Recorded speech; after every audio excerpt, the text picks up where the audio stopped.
Welcome to Mechanic. Today we have a 2016 Mercedes Metris here, and this has the 2.0 liter turbo motor in it. We're going to go over the process to be able to change out your serpentine belt, and also if you needed to change out your tensioner. A lot of times you would change serpentine belt and tensioner at the same time, just because they work in tandem, work together. But if you're doing just the serpentine belt, it's fairly easy to a degree. On this vehicle per se, it's all located down below all this stuff, and you're not going to really be able to access it from the top.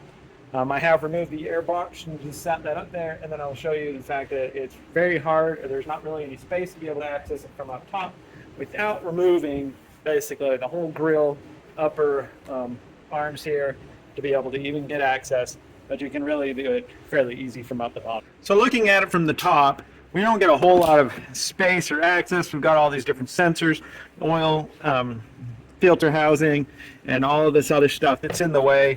Even if you move the fan shroud out, you don't gain a whole ton of access to be able to do what you need to replace that belt from the top.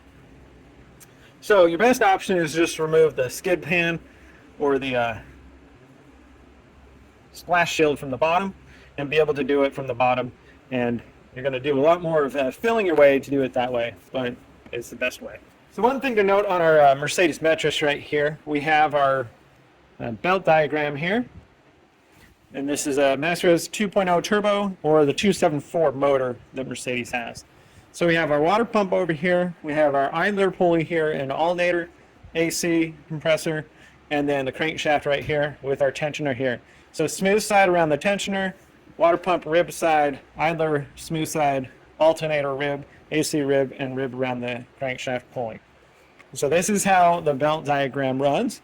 And we have, when we get down below, there's an oil pan here, and it kind of protrudes out this way. And so we have space here to release the tension, get the belt off, and then we're going to be doing a lot of reaching hands up and feeling around to get the rest of the belt removed and put the new belt on. So this right here, that is the tensioner release nut thing that's on there, which is a 17 millimeter of a 12-point socket is what you'll need to be able to get this to come undone. And so we will go left on it, turn it over the counterclockwise, and that will move the tensioner this way so that we can get the belt off and then be able to get the new belt put around it and then put the tension back on. Now that is there, and then right over here is a smaller either 10 or 12 e-torques is what you would need to be able to remove the tensioner itself if you're replacing the tensioner.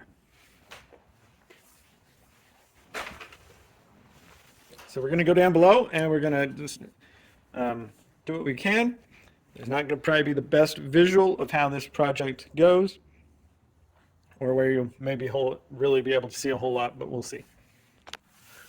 All right, so we're down here below. The splash shield has been removed, and now we can be able to get up there to get to where the belt is.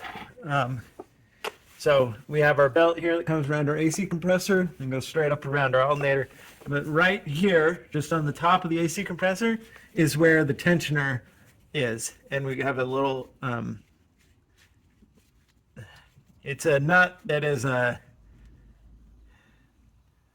looks like a nut, but it's a part of the actual tensioner housing there. And so we'll be able to put our 12-point socket on there and then be able to back off the tension.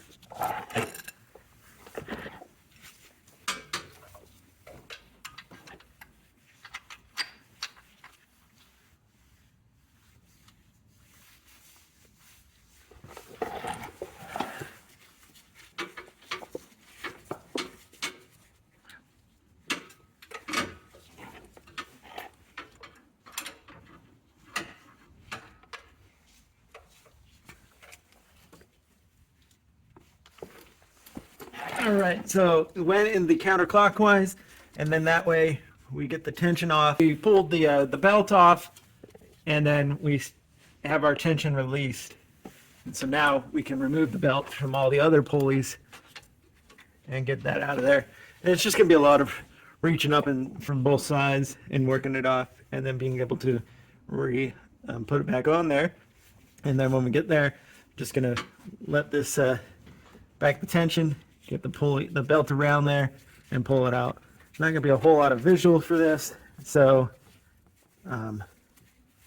just gonna work it off here. One thing too, the front of the belt that goes around the crank, we have to kind of flip it a little bit on its side to get it down through there, because the oil dipstick is right in there too.